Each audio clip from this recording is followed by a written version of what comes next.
The ডিবেটে আপনাদের স্বাগত। আজ আমরা এমন একটা বিষয় নিয়ে কথা বলবো যা অত্যন্ত আবেগঘন। কল্পনা করুন এমন একজন মানুষের কথা যার নামের বন্যায় যার প্রেমের জোয়ারে একটা গোটা দেশ ভেসে গিয়েছিল। হ্যাঁ, যিনি তার ভক্তি আর সাম্যের বার্তা দিয়ে লক্ষ লক্ষ মানুষকে এক সুতোয় বেঁধেছিলেন। একদম। অথচ ১৫৩৩ বা হয়তো ১৫৩৪ সালে পুরীর মাটিতে তার জীবনের শেষ পরিণতিটা ঢাকা পড়ে গেল এক নিশ্ছিদ্র রহস্যের চাদরে।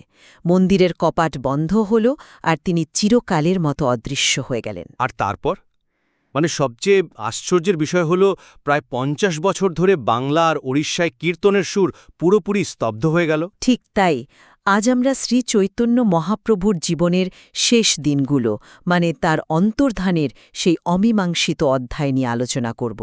এই বিষয়টিকে আমরা কিভাবে বুঝব? সেটাই মূল প্রশ্ন। এটি কি আক্ষরিক অর্থেই কোনো বিগ্রহে লীন হয়ে যাওয়ার এক অলৌকিক আধ্যাত্মিক ঘটনা, নাকি ইতিহাস এবং শোকাহত ভক্তদের সান্ত্বনা দেওয়ার জন্য তৈরি করা এক গভীর রূপক? আমাদের এই আলোচনা মূলত সমসাময়িক জীবনী গ্রন্থ, যেমন ধরুন লোচন দাসের চৈতন্যমঙ্গল, জয়ন্তের রচনা এবং অদ্বৈত আচার্যের বিখ্যাত প্রহেলিকার ঐতিহাসিক তথ্যের ওপর ভিত্তি করে। এই সোর্সগুলো আমাদের এই রহস্যের গভীরে যেতে সাহায্য করবে। আমি ব্যক্তিগতভাবে বিশ্বাস করি যে মহাপ্রভুর অন্তর্ধান হল তার আধ্যাত্মিক প্রেমের, বিশেষ করে তার ঐশ্বরিক রাধাভাবের এক পরিপূর্ণ ও অনিবার্য পরাবাস্তব পরিণতি। আর আমি মনে করি যে সমসাময়িক প্রধান জীবনীকারদের যে অভাবনীয় নীরবতা আর বিভিন্ন ঐতিহাসিক তথ্যের মধ্যে যে বিরাট অসঙ্গতি রয়েছে, তা আসলে এক মর্মান্তিক মানবিক বিদায়কে আড়াল করে রাখা গভীর শোকের বহিঃপ্রকাশ। দেখুন, মহাপ্রভুর শেষ জীবনের এই অধ্যায়টিকে কেবল সাধারণ জাগতিক বা ঐতিহাসিক দৃষ্টিতে দেখলে আমরা এর আসল নির্যাসটাই ধরতে পারব না। আমাদের বুঝতে হবে রাধাভাব আসলে কি। এটি শুধু কোনো সাধারণ আবেগ বা মনস্তাত্ত্বিক অবস্থা নয়। গৌড়ীয় বৈষ্ণব দর্শনে এটি হল আধ্যাত্মিক উপলব্ধির চরমতম শিখর, যেখানে ঈশ্বর স্বয়ং ভক্তের রূপ ধারণ করে নিজের প্রতি প্রেমের বিরহ আস্বাদন করছেন। কিন্তু এর একটা শারীরিক দিকও তো আছে, তাই না? হ্যাঁ, দীর্ঘকালে এই রাধাভাবে বিভোর থাকার ফলে তার শরীরের মধ্যে যে পরিবর্তনগুলো আসছিল তা কোনো সাধারণ মানুষের ক্ষেত্রে সম্ভব নয়। শ্যামদাস তার ভক্ত রত্নাকর গ্রন্থে স্পষ্ট লিখেছেন যে শ্রী চৈতন্য গদাধর পণ্ডিতের সামনে তোতা গোপীনাথের বিগ্রহে মিশে যান। লোচন দাসের বর্ণনা আবার একটু অন্যরকম আছে। ঠিক, লোচন দাস তার চৈতন্য মঙ্গলে বলছেন যে আষাঢ় মাসের শুক্লপক্ষের সপ্তমী তিথি রবিবার তৃতীয় প্রহরে মহাপ্রভু গুন্ডিচা মন্দিরে জগন্নাথ দেবের অঙ্গে অদৃশ্য হয়ে যান। একজন ঐশ্বরিক সত্তার জন্য এর চেয়ে শান্তিময় পরিণতি আর কি হতে পারে? আপনার এই ব্যাখ্যার মধ্যে যে অসীম সৌন্দর্য আর ভক্তি রয়েছে তা সত্যি স্পর্শ করে যায়। কিন্তু ইতিহাস তো শুধু আবেগ দিয়ে চলে না, তাকে প্রমাণের কষ্টিপাথরে যাচাই করতে হয়। তা তো বটেই। আপনি নিজেই লোচন দাস আর শ্যামদাসের কথা বললেন, কিন্তু একটু খেয়াল করলেই দেখবেন এই তথ্যগুলোর মধ্যে কেমন একটা সংঘাত রয়েছে। জয়নন্দের চৈতন্যমঙ্গল অনুযায়ী রথযাত্রার সপ্তম দিনের রাত 10টায় মহাপ্রভু এই জড়জগৎ ছেড়ে বৈকুণ্ঠে চলে যান। আবার লোচন দাস বলছেন রবিবার বিকেল 3টে। একদম স্থানীয় দ্বিমত, কেউ বলছেন তোতা গোপীনাথের মন্দির, কেউ বলছেন গুন্ডিচা। কিন্তু আমার কাছে এর চেয়েও বড় প্রশ্ন হল নীরবতা। মুরারি গুপ্ত, বৃন্দাবন দাস বা কৃষ্ণদাস কবিরাজের মতো প্রধান জীবনীকাররা তার অন্তর্ধান নিয়ে একেবারে নীরব কেন? সেটা সত্যিই ভাবার বিষয়। মুরারি গুপ্তের করচায় মহাপ্রভুর জীবনের প্রায় প্রতিটি ছোট বড় ঘটনা লিপিবদ্ধ আছে, কিন্তু শেষ মুহূর্তের কোনো স্পষ্ট উল্লেখ নেই। কেন? আমার মতে এর পেছনে কাজ করছে কালেকটিভ ট্রমা বা সমষ্টিগত মানসিক আঘাত। আপনি জীবনীকারদের এই নীরবতাকে যেভাবে ট্রমা বা শোক হিসেবে ব্যাখ্যা করছেন তা ইন্টারেস্টিং। সমাজ যখন তাদের সবচেয়ে প্রিয় মানুষটিকে এক আকস্মিক দুর্ঘটনায় হারায়, তখন সেই ট্রমা সইতে না পেরে তারা এক ধরনের ডিফেন্স মেকানিজমের আশ্রয় নেয়। কিন্তু নীরবতার তো অন্য অর্থও থাকতে পারে, সেটাতে আমরা আসব।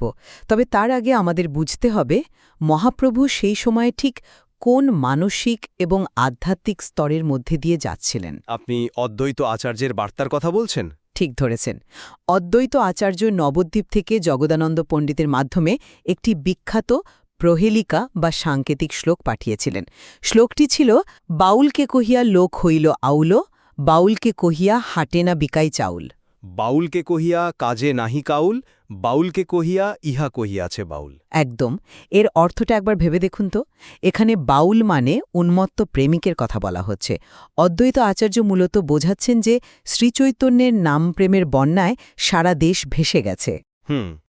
প্রেম উন্মত্ততার যে বাজার তিনি বসিয়েছিলেন তা এখন পরিপূর্ণ। তার যে জাগতিক উদ্দেশ্য নিয়ে এই পৃথিবীতে আসা তা শেষ হয়েছে। তাই এবার তার নিজের ধামে ফিরে যাওয়ার সময় এসেছে। এটি কোনো মর্মান্তিক দুর্ঘটনার পূর্বাভাস নয়, এটি হল এক পরম স্বস্তিদায়ক এবং তৃপ্তিদায়ক পরিণতি। দাঁড়ান, আমি আপনার দৃষ্টিভঙ্গি বুঝতে পারছি, কিন্তু আমাকে একটি ভিন্ন দৃষ্টিকোণ থেকে বিষয়টি দেখতে দিন। আপনি এই শ্লোকটিকে উদ্দেশ্য পূরণের প্রশান্তিময় বার্তা হিসাবে দেখছেন, কিন্তু আমরা যদি তৎকালীন বাস্তবতার দিকে তাকাই, ছবিটা কিন্তু একেবারেই প্রশান্তির নয়। কেন বলছেন এ কথা? মহাপ্রভু তখন কোথায়? পুরীর গম্ভীরায়। এই গম্ভীরা জিনিসটা কি? এটি ছিল একটি অত্যন্ত ছোট, অন্ধকার, প্রায় জানালাবিহীন একটি প্রকোষ্ঠ। সেখানে তিনি তীব্র বিরহ যন্ত্রণায় আত্মহারা। কৃষ্ণদাস কবিরাজের বর্ণনা পড়লে বুক কেঁপে ওঠে। হ্যাঁ, তার সেই দিব্য উন্মাদনার কথা আমি জানি। তিনি নিজের মুখ পাথরের দেয়ালে ঘষছেন, তার মুখমণ্ডল ক্ষতবিক্ষত হয়ে রক্ত ঝরছে, অস্থিসন্ধিগুলো আলগা হয়ে যাচ্ছে। একে বলা হয় দিব্য উন্মাদ। অদ্বৈত আচার্যের এই বার্তাটি হয়তো কোনো আধ্যাত্মিক প্রশান্তির ডাক ছিল না, বরং ছিল এক চরম বাস্তব সতর্কতা। সতর্কতা মানে কিসের সতর্কতা? কাজে নাহিকা আউল, মানে এই অবস্থায় আর কোনো জাগতিক কাজ সম্ভব নয়। তার এই উন্মাদনার মাত্রা শারীরিক সীমার বাইরে চলে যাচ্ছিল। স্বরূপ দামোদর এবং রামানন্দ রায় জানতেন যে মহাপ্রভু শারীরিক ও মানসিকভাবে এক চূড়ান্ত বিপর্যয়ের দিকে এগিয়ে যাচ্ছেন। এটি এক আসন্ন ট্র্যাজেডির পদধ্বনি। আমি বুঝতে পারছি আপনি কেন বিষয়টিকে শারীরিক বা মানসিক বিপর্যয় বলছেন। আধুনিক দৃষ্টিভঙ্গি থেকে দেখলে সেটাই মনে হওয়া স্বাভাবিক। কিন্তু আপনি তার শারীরিক অবস্থাকে সাধারণ মানুষের দুর্বলতার মাপকাঠিতে বিচার করছেন। কিন্তু তার শরীর তো একটা বাস্তব অস্তিত্ব ছিল, কিন্তু মহাপ্রভু তখন সাধারণ জাগতিক নিয়মের সম্পূর্ণ ঊর্ধ্বে। তার সমুদ্রবক্ষে ঝাঁপ দেওয়ার ঘটনাটাই বিশ্লেষণ করা যাক। এক পূর্ণিমার রাতে আইটোটায় বসে তিনি জ্যোৎস্নালোকিত সমুদ্রকে যমুনা নদী ভেবে ভুল করলেন।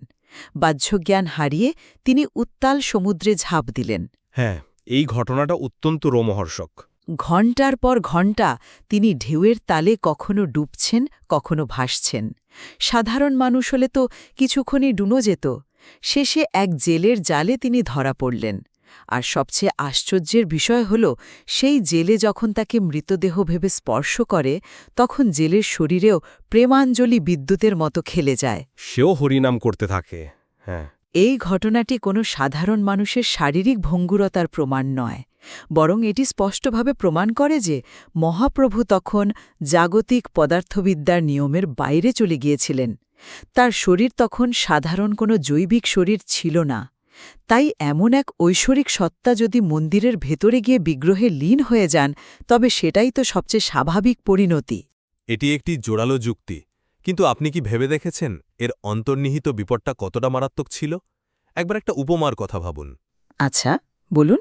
ধরুন, একজন মানুষ ঘুমের ঘোরে বা স্লিপ ওয়াকিং করতে করতে পাহাড়ের একদম খাদের কিনারায় হাঁটছেন। তার মনের ভেতরে হয়তো তিনি কোনো এক সুন্দর শান্তিময় বাগানে ঘুরে বেড়াচ্ছেন। কিন্তু তাই বলে কি পাহাড়ের খাদের ওই বাস্তব বিপদটা এতটুকু কমে যায়? না, বিপজ্জা তো থেকেই যায়। একদমই। ওই মানুষটার যে কোনো মুহূর্তে পা পিছলে পড়ে যাওয়ার যে সংখ্যা, সেটা মিথ্যে হয়ে যায় না। মহাপ্রভুর অবস্থাও ছিল ঠিক সেই স্লিপ ওয়াকারের মতো। সমুদ্রের ওই ঘটনাই বরং প্রমাণ করে যে তিনি কতটা অরক্ষিত ছিলেন। কিন্তু তিনি তো বেঁচে ফিরেছিলেন।